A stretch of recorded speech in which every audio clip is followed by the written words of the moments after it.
Welcome to the AFCEA Leadership Forum 5-Question Series. I'm Bob Ackerman, the Editor-in-Chief of Signal Magazine. Today we welcome Chalmers Brothers, best-selling author, renowned speaker, certified personal executive coach, and corporate trainer.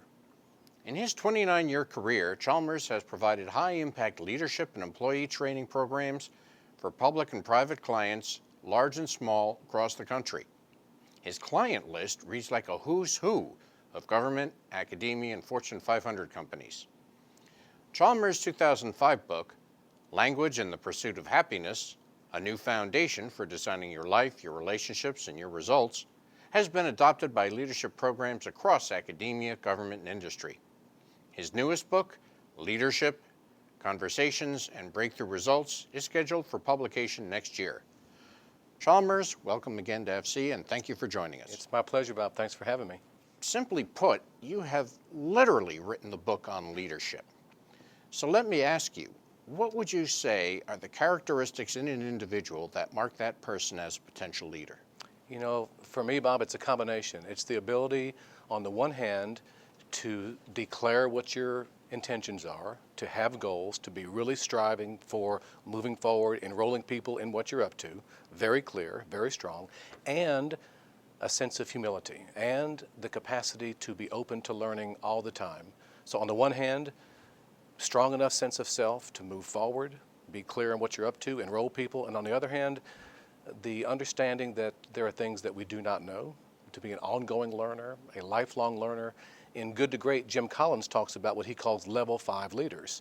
And this is, in his words, a combination of being super focused, super laser focused on desired outcomes, and at the same time, able to be influenced, right? Able to continually learn and understand the limits of our competency. One of my favorite expressions is success can be a learning disability. And so it implies, of course, that what got us here, if we don't watch it, can possibly be a stumbling block for our own continued growth. Let me ask a follow-up, if I may, Sure. offline here. I'm listening to your characteristics, and some of those are apparent in young people. When you're growing up, there were some kids you knew who would have those characteristics. How much of those leadership characteristics is really something that becomes apparent at an early age or can be learned later on? That's a great question. I believe we do hit the planet with a certain set of DNA and biological heritage and genetic predisposition. But my experience and my sense is that predisposition is not destiny. A great deal of this can absolutely be learned. There are certain competencies, I think, that are important for leaders, and a lot of my work has been around these conversational, relational, and emotional competencies, and they can absolutely be learned. But without denying that I think there are predispositions, I've got 3 kids, and they're very different from each other, and they were different before my wife and I got our hands on them, right? Well, given that then, what is the most important skill for a leader to have? I believe, Bob, it's self-awareness. I believe the capacity to be a more powerful observer of ourselves, who is the one person we can actually change, which is me. But I cannot change what I don't notice. You can't change what you don't notice. Now, we may notice and choose not to change. Great, now we got our eyes open. But if we don't notice, we don't get to be at choice. And in particular, I believe, the ability to notice the internal and external conversations we live in.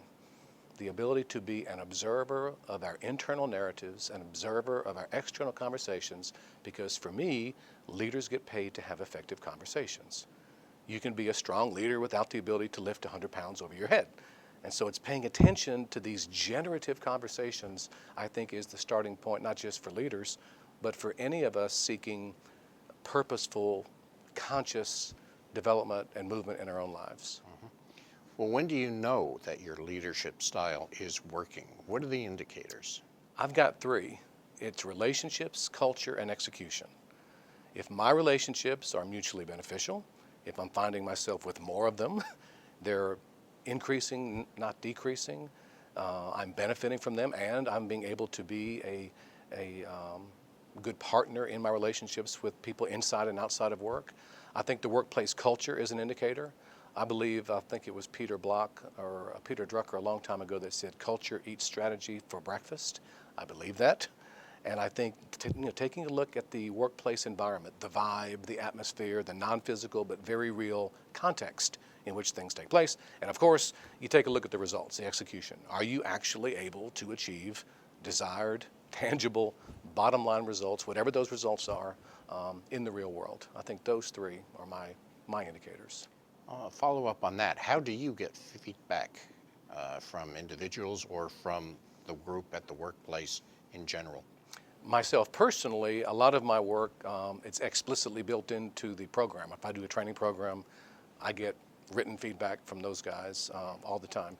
But for leaders in general, my experience is almost always we have to request it, because I don't know very many corporate cultures that support spontaneous, non-contextualized, sideways, or goodness forbid, upward feedback. Right? Most people in positions of leadership, if they want it, they're going to have to request it. No leader is perfect. Everyone has had failures. What would you say was your greatest failure, and what did you learn from it? Early in my career, I did a very poor job of managing people. And I think, Bob, I was more interested in being liked than I was in being effective. I think I was not able to have the difficult conversations with them in terms of their own performance management, their own development, and I didn't do a very good job. And one of the things I've learned since then is, number one, ambitious people want to hear the negative feedback. I wanted to and needed to hear that feedback when I was not performing very well. And it's our jobs to have these conversations. And one of the most powerful avenues I've learned in these conversations is the notion of context. A context of carefrontation is my favorite contextual word. Carefrontation, the ability to confront someone with care, right? The ability to enter into a conversation with someone that I don't know where it's going to end, right? My commitment to you is bigger than my commitment to not having my hands sweat, right? I'm more committed to you and your performance than staying in my own physical comfort zone. And it was a wonderful lesson. It was a wonderful lesson. The person who gave me the feedback was very helpful. He used the term blind spots. He said, Chalmers, I think there's some blind spots in your work. And for me, it was perfect. I wasn't trying to be ineffective. I wasn't trying to be a poor manager. I just had some aspects of my performance I didn't see. And I've used that in my own management leadership style moving forward. I think most of us, we have blind spots. And I think when we're not performing well, it's almost always because we're taking some actions that are having unintended consequences. Let me ask you about carefrontation. How do you avoid that becoming confrontation? It's difficult. And the ability to speak into our concerns as a way of creating carefrontation, right? Self-disclosure. I have a concern, Bob, that a conversation I want to have with you may not go well, or I have a concern that by having this conversation, it may actually make things worse. But the notion of self-disclosure, I believe this. I think outside the military, leadership has gone from command and control to inspire and enroll. And authenticity is enrolling, right? The capacity to enroll other people, which I think is a requirement of leadership, is enrolling people. But and we know this, right? In long-term relationships, conversations of self-disclosure with our long-term partner, these are powerful conversations for building that relationship. I think we can have business-appropriate self-disclosure that separates carefrontation from confrontation. Well, as a leadership expert, who are your heroes and how did they serve as role models? You know, I thought about this. Ben Franklin has been a hero forever. I think he was a spectacular early Renaissance man. The more I read about him, the different sides of his life, his personality, his work in science, his work as an observer of human beings, his work in the area of virtues and values. I think he was spectacularly ahead of his time. And by all indications, it looks like he had a tremendously fun time. Right? Everything I've read about Ben Franklin, it looks like he had a robust appetite for fun. Mark Twain, one of my favorites. I think he was a tremendous observer of human beings and spectacularly funny.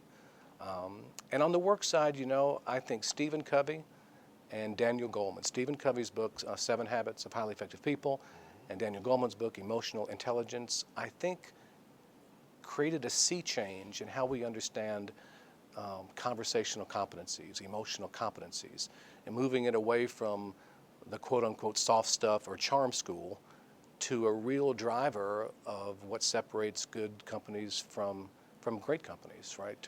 It really, I think, created a space where guys like me can actually do work and do a lot of work in corporate America. I think they created the foundation. They opened the door for that. Well, Chalmers, thank you very much for giving us your insight and perspective on leadership. Thank you so much for having me. Well, we appreciate your support and good luck on all your endeavors. I appreciate it, Bob. Thanks. I'm Bob Ackerman, and you've been watching the AFCEA Leadership Forum 5-Question Series.